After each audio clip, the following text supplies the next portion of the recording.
올리비아는 저와 여러분 가운데 오늘 말씀에 기록되어진 모든 축복이 가득가득 넘쳐나기를 주님의 이름으로 간절히 축원합니다. 여러분, 오늘 본문의 말씀은 이스라엘 민족의 지도자인 모세가 백성을 이끌고 광야를 통과한 이후에 이제 약속하신 그 가나안 땅을 눈앞에 두고 그 가나안의 입구에서 이스라엘의 12지파를 하나하나 그 이름을 불러가며 축복하는 내용입니다. 사실 지금 이스라엘의 모습을 보면 사람의 숫자는 제법 되지만 아직까지 그들은 땅도 없고 집도 없고 아무것도 가진 것이 없는 자예요. 세상적인 눈으로 보면 아직까지는 불쌍한 자들이에요. 그럼에도 불구하고 오늘 모세는 그 이스라엘을 축복하고 있습니다. 잠시 후에 그 축복의 면면들을 우리가 좀 살펴보겠지만 정말 놀라울 정도로 세상의 모든 것들이 그 안에 다 부어지고 있는 것들을 보게 됩니다. 모세가 그렇게 아무것도 없는 이들을 축복할 수 있는, 그들에게 복을 빌 수 있고 그것을 믿을 수 있는 그 힘이 어디에 있느냐, 그 근거가 어디에 있는가.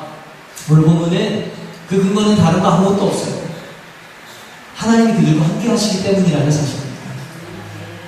하나님이 이스라엘과 함께 하시기 때문에, 또 하나 더 한다라면 하나님의 말씀이 그들에게 주어졌기 때문에 그들이 복을 받을 자격을 얻게 된 겁니다. 야곱이 무슨 복을 받을 만한, 이스라엘이 무슨 복을 받을 만한 자격이 있어서가 아니라 오로지 하나님이 그들과 함께 하시기 때문에. 여러분, 오늘 이 모든 축복이 저와 여러분 우리의 복이 되기를 주님의 이름으로 간절히 축원합니다. 여러분, 이스라엘 백성들이, 모세가 이스라엘 백성들을 마음껏 축복할 수 있었던 그 근거는 모든 축복의 근원이 되시는 하나님께서 그 이스라엘을 붙들고 계시고 하나님께서 이스라엘과 함께 하시기 때문이라는 사실.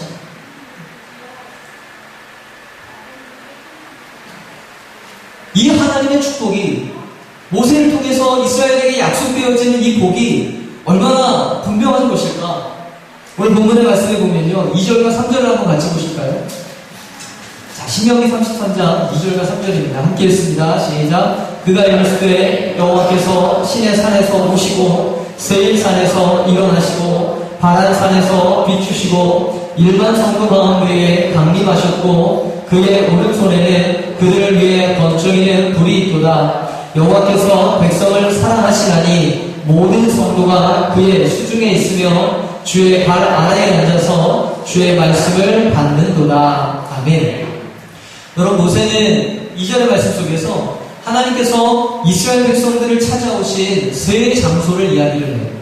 시내산을 이야기하고요, 세일산을 이야기하고 바란산을 이야기합니다. 시내산은 어떤 곳입니까? 하나님께서 이스라엘 백성들을 광야 가운데로 부르시고 그곳에서 하나님의 율법의 말씀을 주실 때에 이스라엘 백성들을 만나주신 장소가 바로 시내산이에요. 하나님께서 이스라엘 백성들에게 복을 주시기를 원하셨는데 애굽 땅을 그들에게 주시지 않았어요. 그리고 가나안 땅으로 빨리 갈 수 있는 길로 인도해 주시지도 않았어요. 오히려 험하고 척박한 아무것도 없는 광야로 인도하셨거든요. 그리고 그곳에서 바로 그 시내산에서, 광야 한가운데 있는 시내산에서 하나님께서 이스라엘 백성들에게 오셨어요. 어떻게 보면 하나님께서는 이스라엘 백성들에게 세상 것 아무것도 주시지 않고 빈손 가지고 시내산까지 데리고 오신 거예요. 그 이유가 뭘까? 바로 그곳에서 하나님 자신을 이스라엘 백성들에게 주시기 위함이었음을 믿으시길 바랍니다. 애굽 땅의 그 화려한 것들도 아니고, 애굽 땅의 그 풍성한 것들도 아니고, 세상의 편한 길도 아니고, 광야 한가운데에서 이스라엘 백성들을 부르신 이유는, 그곳으로 이스라엘 백성들을 부르신 이유는 바로 하나님 자신을 이스라엘에게 내어주시기 위함이었다라는 사실이에요. 여러분, 오늘 우리가 은혜 받는 자리로 나아갈 때에, 예배의 자리로 나아갈 때에, 하나님께서 우리를 부르시는 자리로 나아갈 때에, 우리의 눈으로 볼 때에는 그곳이 험한 길 같고 아무것도 없는 것 같고 망한 것 같지만, 여러분 그곳에 어마어마한 하나님의 복이 있는 자리임을 믿으시기를 주의 이름으로 소망합니다. 그 어떤 것 아닌 복의 근원이 되시는 하나님께서 나와 함께 하시는 그 자리, 하나님이 나를 부르신 그 자리, 하나님을 만나는 그 자리가 우리의 인생에 있어서 가장 복 있는 자리라는 사실이에요. 거기에서부터 진짜 복이 시작되어짐을 믿으시기를 바랍니다. 그래서 오늘 모세는 시내산에서 우리에게 오셨다라고 말하고 있습니다. 하나님께서 우리에게 오셨다. 두 번째로 세일산과 바란산을 이야기하고 있는데요. 이 세일산과 바란산은 이스라엘 백성들이 광야에서 40년 동안 유리방황할 때에 그 동편에 있던 산이에요. 마치 우리나라가 동쪽에 태백산맥이라고 하는 큰 줄기가 있어서 우리가 늘 동쪽을 바라보면 그 산줄기가 보이는 것처럼 이스라엘 백성들이 40년 광야 생활하는 동안에 동편을 바라보면 늘 그 산줄기들이 보였던 그것을 얘기를 하는 거예요. 말씀해 보니까요, 세일산에서 일어나시고 바란산에서 비추시고 라고 얘기하죠.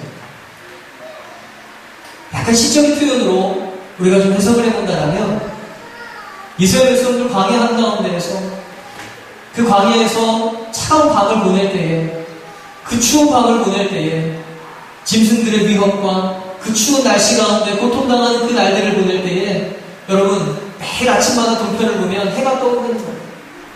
지난밤에도 하나님께서 나를 지켜주셨고 오늘도 새날을 허락하시고 오늘도 우리를 인도하시는 그 하나님의 모습들을 오늘 이 말씀 속에서 우리가 볼 수 있는 거예요. 세일산에서 일어나시고 바란산에서 비추셨다는 그 말씀은 40년 광야 생활 가운데 하나님이 늘 그들과 함께 하시며 그들을 지키고 보호하시고 인도하셨음을 말하고 있는 거예요. 여러분 어떤 복을 받기를 원하십니까? 구체적으로 이런 것들 우리가 분명히 필요하고 우리의 소원들이 있을 거예요. 그런데 하나님이 우리에게 약속하시는 복은 하나님 자신이 우리 가운데 오셔서 언제나 어디서나 우리와 함께 하신다라고 말씀하셔요. 여러분 그것이 진짜 복이라는 사실을 믿으시기를 주의 이름으로 축원합니다. 아니 어떤 것보다 하나님 나와 함께 하시는 것보다 더한 복이 있을 수 있냐라는 거예요.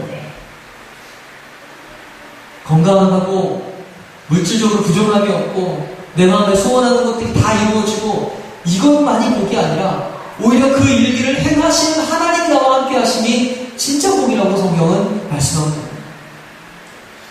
그래서 모세는 각 지파를 축복하기 전에 먼저 그 하나님이 우리 가운데 오셨음을 강조하고 있습니다.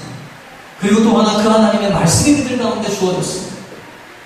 3절 말씀해 보니까 이렇게 얘기하죠. 다시 한번 읽어보실까요? 3절 읽습니다. 시작. 여호와께서 백성을 사랑하시나니 모든 성도가 그의 수중에 있으며 주의 발 아래에 앉아서 주의 말씀을 받는도다. 아멘.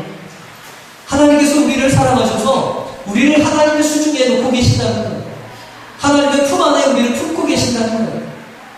그리고 하나님께서 우리를 사랑하셔서 그 하나님의 말씀을 우리에게 주셨다는 거예요.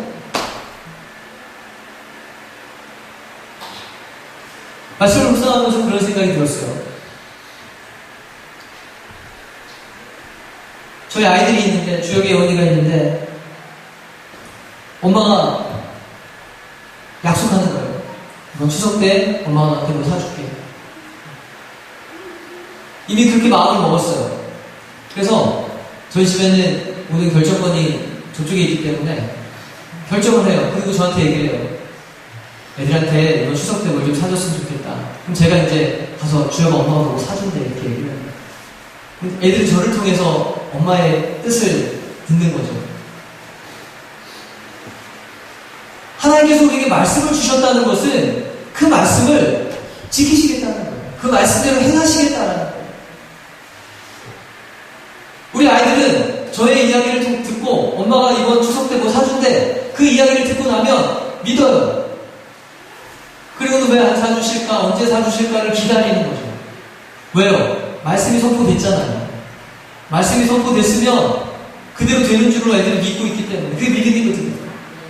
하나님께서 이스라엘 백성들에게 말씀을 주셨다라는 이야기는 바로 그거예요. 오늘 이스라엘 백성들이 하나님의 말씀을 받았다라는 이야기는 하나님께서 말씀하신 그대로 행하시겠다는 분명한 약속이에요. 여러분, 그게 바로 우리에게 주시는 축복인 줄로 믿으시기 바랍니다. 때때로 그 하나님의 말씀이 조금 우리를 힘들게 하고 어렵게 할 때도 있어요. 오늘 본문을 보면요, 조금 더 구체적으로 우리가 본다면 하나님께서 그 말씀을 주실 때에 불로서 묘사하고 있거든요. 실제로 시내산에서 이스라엘 백성들이 하나님 말씀을 받을 때 시내산이 불타는 곳에서 말씀을 받았잖아요. 하나님의 말씀이 임할 때 불과 같이 임한다는 거예요. 여러분들 그 불이 가지고 있는 속성이 뭐냐면 우리를 뜨겁게 하고 우리를 태우는 거예요.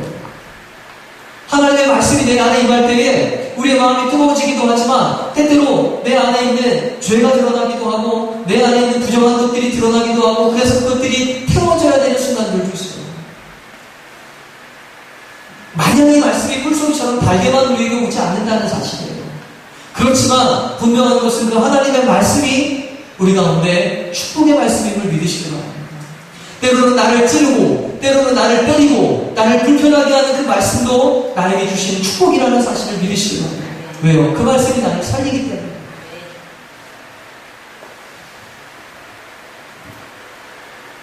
우리가 하나님의 말씀을 듣는 것을 오늘 모세는 우리가 그 하나님의 수중에서 그 말씀을 받는다라고 얘기하고 있습니다. 우리가 하나님의 말씀을 붙들기만 하면 우리가 하나님의 손에 붙들린 바 되어진 줄로 믿으시길 소망합니다. 우리가 1년 동안 신명기를 살피면서 계속 반복되어지고 강조된 주제가 바로 그거잖아요. 하나님의 말씀을 지켜 행하면 복을 받는다는 거잖아요. 왜요? 하나님의 말씀을 지키고 행하는 그 자에게 하나님의 능력의 손이 붙들어 주시기 때문에 그러한 줄로 믿습니다.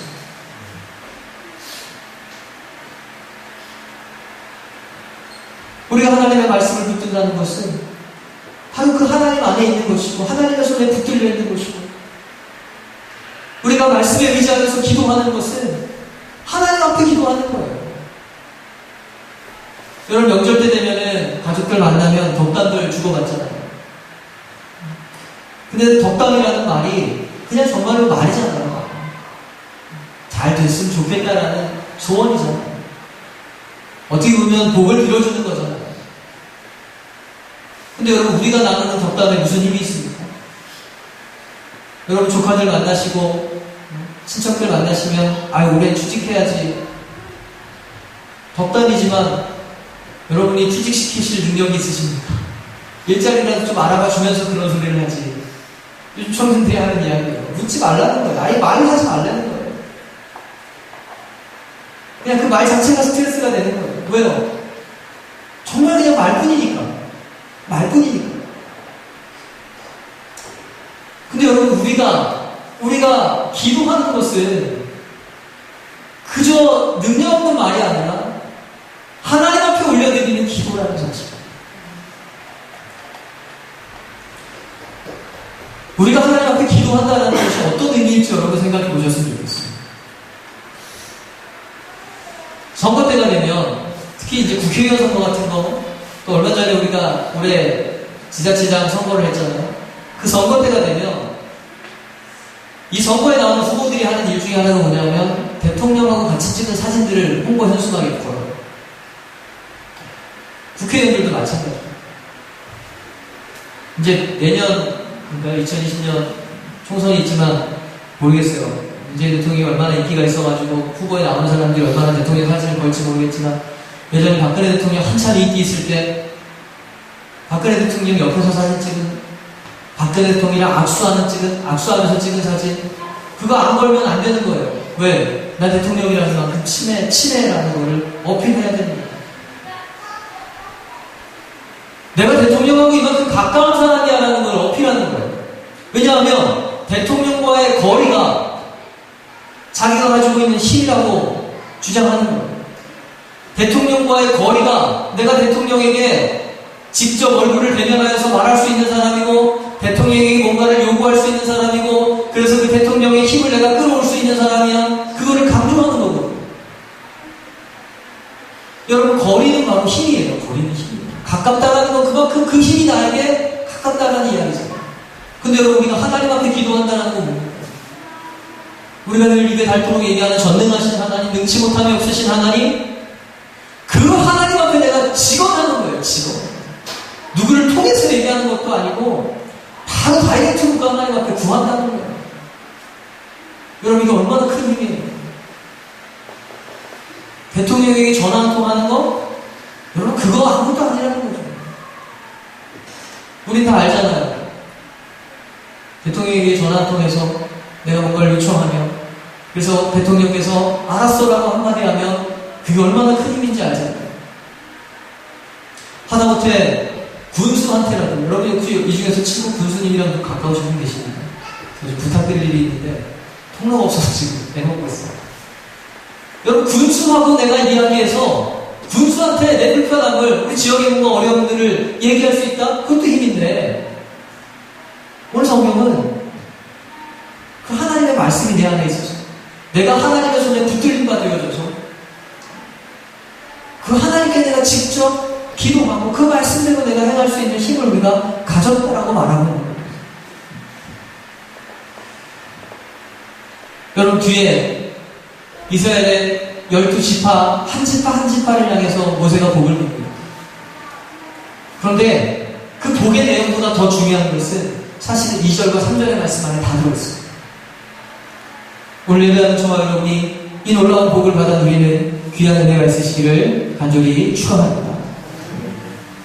여러분, 오늘 이스라엘 백성들에게 주는 이 축복의 말씀과 기도는 멀리 있는 이야기 아니고 옛날 이야기 아니고 바로 오늘 우리에게 주시는 말씀입니다. 여러분, 지금 이 복이요 얼마나 풍성하게 주어지는지 몰라요.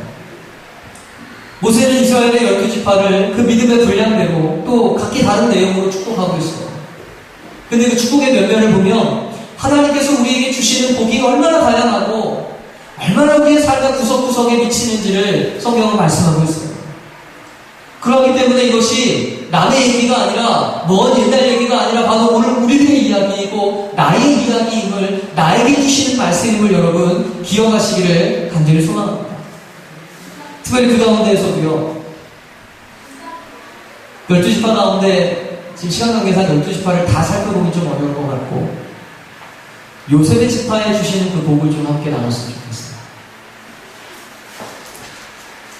13절부터 17절까지 모세가 요셉의 지파를 축복하면서 주시는 말씀이 있는데, 좀 한마디로 얘기하면 정말 줄 수 있는 복이란 복은 반대로 넣은 것 같아요. 더 이상 어떻게 줄 수 없을 만큼 다 부어준 게 요셉의 지파예요. 13절부터 17절까지 한번 같이 보실까요? 같이 한번 읽어보겠습니다. 시작. 요셉에 대하여는 이랬을 때 원하건대 그 땅이 여호와께 복을 받아 하늘의 동물이 이슬과 땅 아래에 저장한 물과 태양이 결실하게 하는 선물과 태음이 자라게 하는 선물과 옛 산의 좋은 산물과 영원한 작은 언덕의 선물과 땅의 선물과 거기 충만한 것과 가시떨기 나무 가운데에 계시던 이의 은혜로 말미암아 복이 요셉의 머리에 그의 형제 중 구별한 자의 정수리에 임할지로다. 그는 첫 수송아지 같이 위엄이 있으니 그 뿔이 들소의 뿔 같도다. 이것으로 민족들을 받아 땅 끝까지 이르리니 곧 에브라임의 자손은 만만이요 므낫세의 자손은 천천이로다. 아멘. 여러분, 지금 이 요셉 지파에게 주시는 말씀을 보면 보물이라는 말, 선물이라는 말이 수도 없이 나와요. 하늘의 보물과 땅의 보물과 태양이 주는 보물과 달이 주는 보물과 오래된 산의 선물과 작은 산의 선물, 아마 주변에 보이는 것들, 줄 수 있는 건 다 주시는 것 같아요.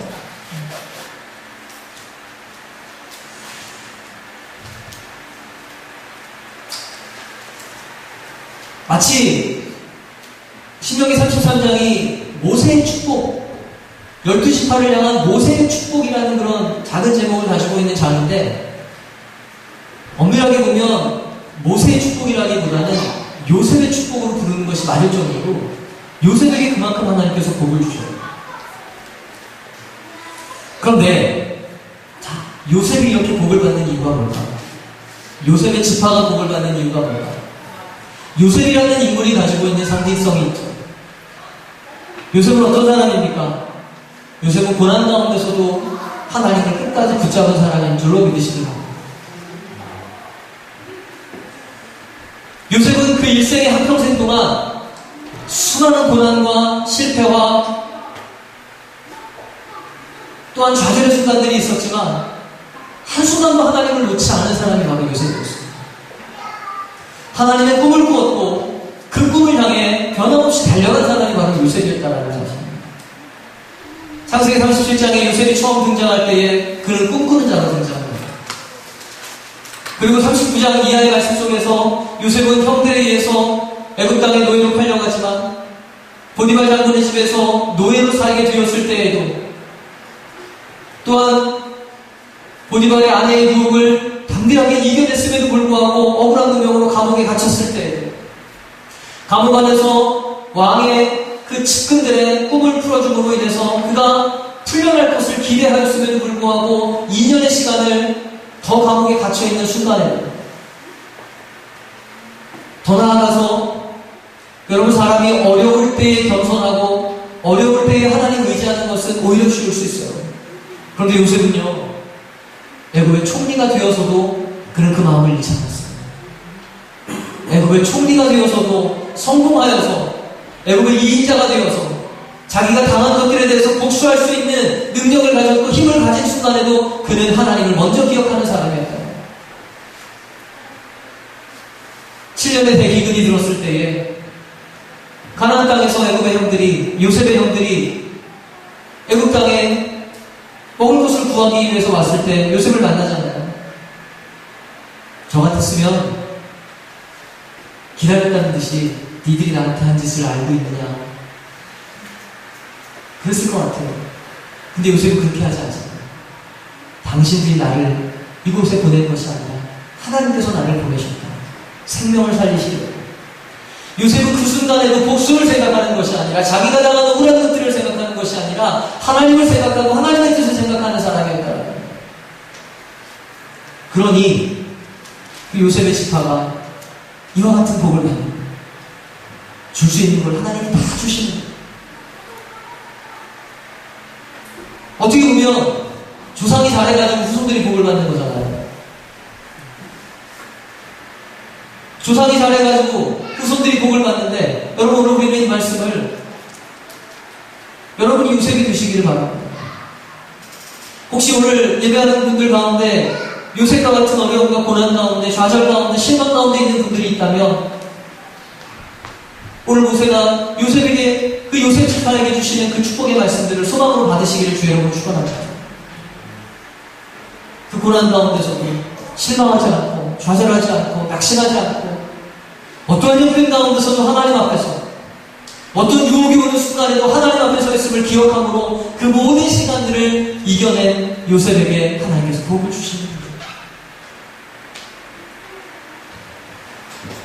어떤 의미에서 보면요 하나님께서 주시는 그 엄청난 축복의 주인공이 되는 사람들은 모두 고난을 받은 사람들이었어요. 고난 가운데서 그 고난을 이겨낸 사람들이었어요. 성경에 등장하는 고난은 어떻게 보면 하나님의 어떤 자격 시험 같은 거, 네가 복을 받을 만한 사람인지 아닌지를 내가 한번 보겠다라는 그런 테스트 같은 거예요. 오늘 그 고난 가운데 있는 분들이 있다면 여러분이 말씀이 저와 여러분 가운데 소망이 되기를 바랍니다. 오늘 우리가 다시 한번 하나님의 말씀 안에서 우리의 믿음을 지키고 우리의 신실함을 지키고 우리의 의로움을 지켜나갈 수 있는 그런 힘이 되시기를 주의 이름으로 간절히 축원합니다. 여러분 오늘 이 말씀의 축복의 면면들을 살펴보면 한마디로 얘기하면 우리가 기대하는 것과 조금 다를 수 있어요. 뭐냐면 하나님께서 이스라엘 백성들에게 지금 이 12지파에게 모세를 통해서 주시는 축복은 쉽게 한마디로 얘기하면 일용할 양식을 주시는 거예요. 일용할 양식. 때를 따라 돕는 하나님의 은혜를 여러 가지 모양으로 지금 여러 가지 어떤 그런 표현으로 말하고 있는 거예요. 정말 필요한 것들, 정말 중요한 것들을 하나님께서 공급해 주시겠다는 거예요. 세상 가운데서 남들 앞에 떵떵거리면서 자랑하면서 사는 인생이 아니라 정말 필요한 것들이 필요한 때에 공급되어져서 하나님을 기억하면서 살아가는 그 인생을 하나님께서 오늘 이 말씀 가운데서 약속하고 있다는 사실입니다. 조금 뒤로 한 넘어가 보면요, 오늘 본문의 말씀 중에 납달리와 아셀 지파에게 주시는 축복이 있어요. 23절, 24절 한번 같이 보실까요?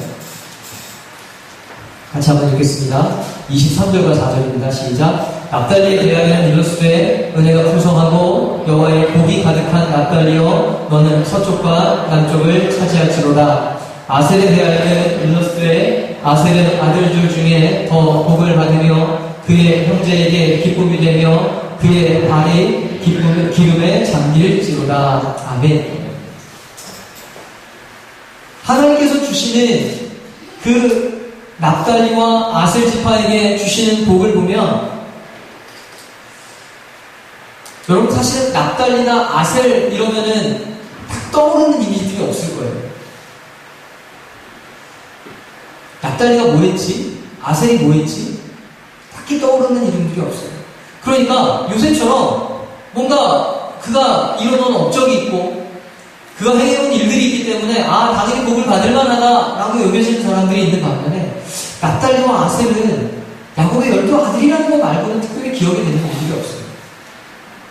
그럼에도 불구하고 하나님께서 그들에게 주시는 약속의 말씀이 은혜가 풍성하고 여호와의 복이 가득한 납달리여 라고 얘기하면서 그들에게 약속한 땅을 주시겠다라고 말합니다.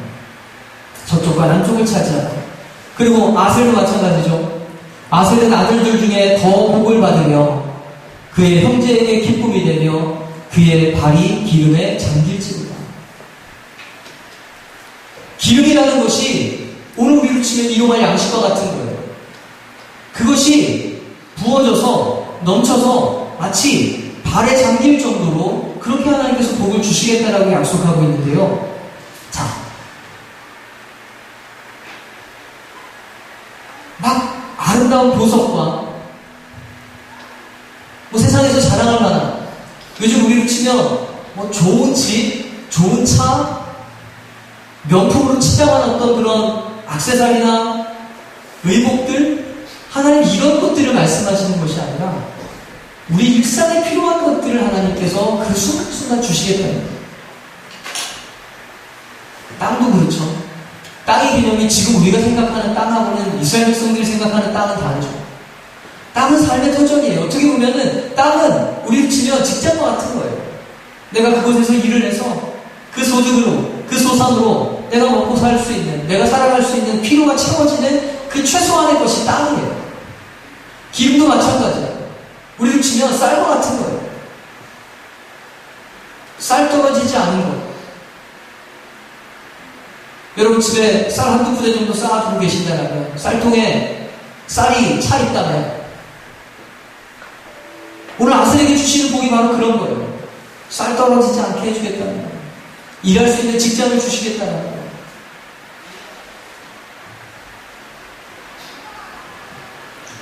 (18절과 19절의) 말씀에서는 조금 더 그것이 일반적으로 나오고 있는데요. 18절과 19절을 같이 했습니다. 시작.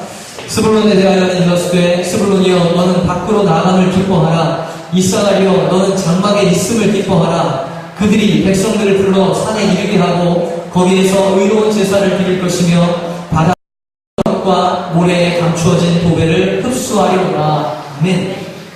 여러분 18절에서 스불론을 향하여, 이사가를 향하여 하나님께서 모세를 통해 주시는 복이 뭡니까? 나감을 기뻐하고 장막에 있음을 기뻐하고, 나간다라는 이야기는 일을 하러 나갈 수 있다는 거예요. 들러 나간다는 거죠. 일터에 나가다는 거예요. 장막에 있다는 건 뭡니까? 집 안에 있을 때예요. 들어오고 나갈 때에 복을 받는다는 거예요. 신명기 28장에서 들어가도 복을 받고 나가도 복을 받고, 그 복이 각 지파에게 주어지는 복이에요. 여러분 명품 치장하는 것으로 여러분 내가 복 받았다는 주장하지 마십시오. 그게 복이 아니에요. 제가 어제 제 책상 안에 좀 이렇게 처박혀 있던 시계가 있거든요. 몇 년 전에 동생이, 제가 이렇게 시계 없이 다니는 걸 보고서는 동생이 자기 시계가 몇 개 있다고 하나를 주더라고요. 그래서 찾는데 요즘은 시계가 이렇게 크고 무거워요. 요즘 유행하는 시계들이요. 남자 시계들 보면 굉장히 크고 무거워요. 그래서 제가 차기 조금 무겁기도 하고, 그래서 그냥 책상 안에 넣어놨는데, 어느 날 봤더니 망가져 있더라고요. 이게 줄이 끊어지고, 또 약도 없어가지고 시계도 안 가고.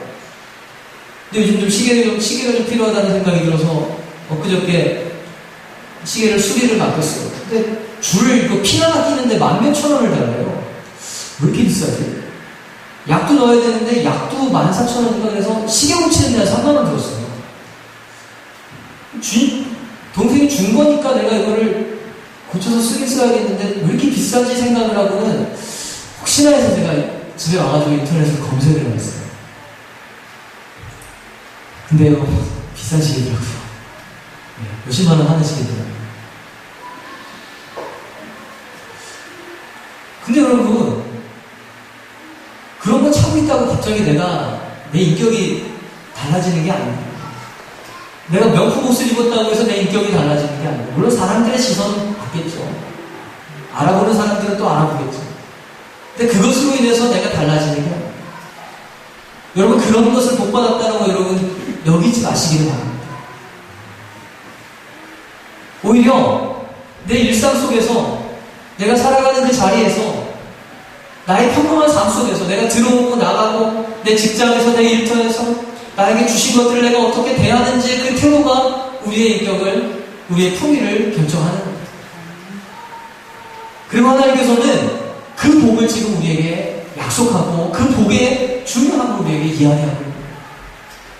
작은 것에 감사하지 못하고 매일매일 주어지는 것에 감사하지 못한다? 그러면요, 아무리 비싼 거, 아무리 좋은 걸 가져도 감사할 줄 모르는 사람이고 오히려 그 복이 그를 망하게 할 줄로 믿으시기 바랍니다. 어떤 의미에서 볼 때에 여러분, 우리 그리스도인들은, 하나님의 사람들은 어떤 사람들이냐? 그리스도인들이 받는 복은, 하나님의 사람들이 받는 복은, 우리가 기억해야 될 복은 무엇인가? 우리가 읽었던 19절의 말씀 속에서 다시 한번 읽겠습니다. 시작. 그들이 백성들을 불러 산에 이르게 하고 거기에서 의로운 제사를 드릴 것이며 바다의 풍부한 것과 모래에 감추어진 보배를 흡수하리로다. 아멘.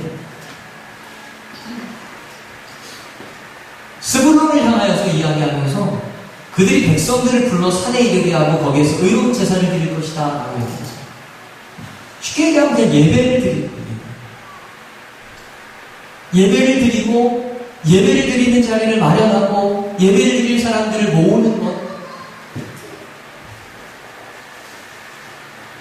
그리고 제가 오늘 여러분과 진짜 나누려고 했던 것은 19절 하반절의 말씀인데요. 바다의 풍부한 것과 모래에 감추어진 보배를 흡수하는 것.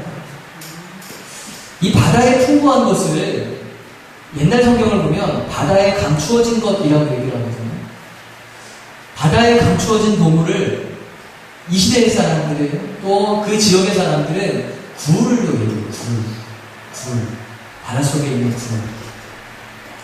굴이 굉장히 사람에게 유익한 음식이라고 얘기하잖아요. 몸에 좋다고 얘기하잖아요. 근데 옛 사람들도 그렇게 봤던 것 같아요.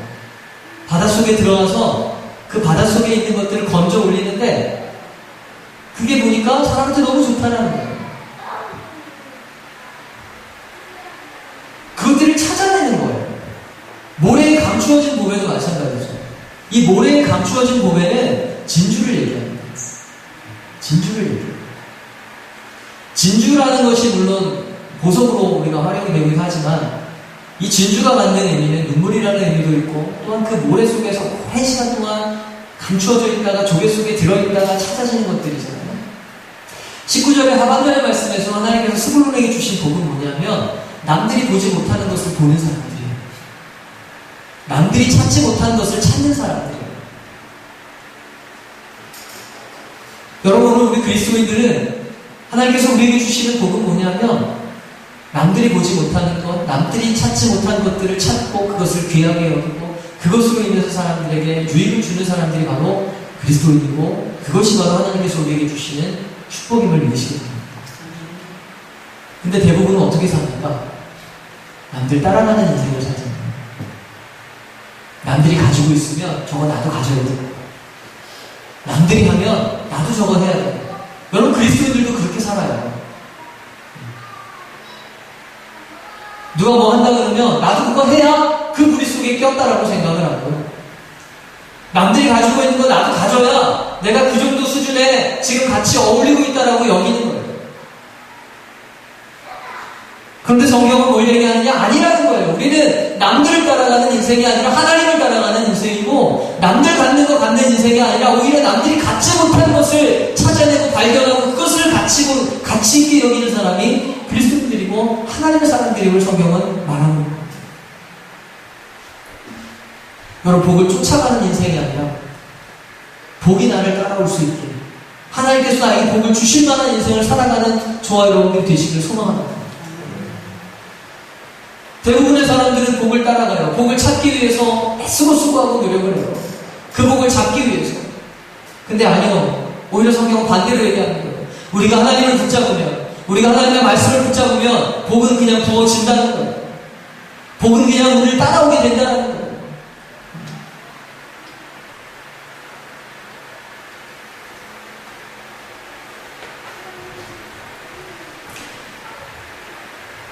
지난주 세미나에 참석하면서 들었던 이야기들 중에 돈에 관한 이야기를 잠깐 하셨어요. 지금도 마찬가지고 앞으로 미래가 되면 빈부격차라는 것이 극심하게 벌어진다는 거예요. 지금도 거의 그런 현상인데요. 전 세계에서 8명이 그 전 세계의 부의 절반을 차지합니다. 가진 사람은 한없이 가지고 없는 사람은 계속 없는. 여러분, 요즘은요 일해서 돈 버는 시대가 아니잖아요. 투자를 해서 돈을 버는 시대거든요. 근데 이 투자라는 건 뭡니까? 뭔가 자기가 가진 게 있어야 투자를 할 수 있잖아요. 저희 세대의 친구들도 그렇고, 저도 이제 농담삼아 아버지한테 그런 얘기 한번 한 적이 있는데, 아버지 옛날에 땅이라도 좀 사놓지, 땅도 안 사놓고 뭐 하셨어요? 왜요? 그 당시에 땅 사는 사람들 지금 다 바쁘댔거든요. 제 친구들도 가끔씩 부모님들한테 그런 얘기 해요. 그럼 저희 아버지가 그래요. 야, 그날 하루하루 먹고 살기도 바쁜데 땅 살 돈이 없네. 그렇잖아요. 지금 오늘 예배하는 여러분도 거의 그렇지 않습니까? 뭔가 지금 미래를 위해서 투자할 수 있을 만한 여력이 있으신가요? 투자는 뭔가 있는 사람들이 하는 거예요. 많은 사람들이 뭔 얘기를 하냐면요, 돈을 굴릴 데가 없다는 얘기예요. 돈이 굴러가야 마치 눈덩이 굴러가듯이 굴려야 뭔가 계속 붙어서 더 많아질 텐데 돈을 굴릴 데가 없대요. 그래서 쌓아둔대요. 우리나라 대기업들이 지금 보유하고 있는 현금 자산이 수십조, 수백조. 왜요? 투자할 데가 없다는 거예요. 그에 반해서 우리는 어떻습니까? 대부분은 현금 자산을 쌓아두기보다는 마이너스잖아요. 지금 빚을 지고 있으시잖아요. 그러면서 하는 이야기가 뭐냐면, 돈은 쫓아가는 게 아니라 돈 버는 사람들은 돈이 달려와서 붙는데요. 어떤 사람들이 돈을 버느냐?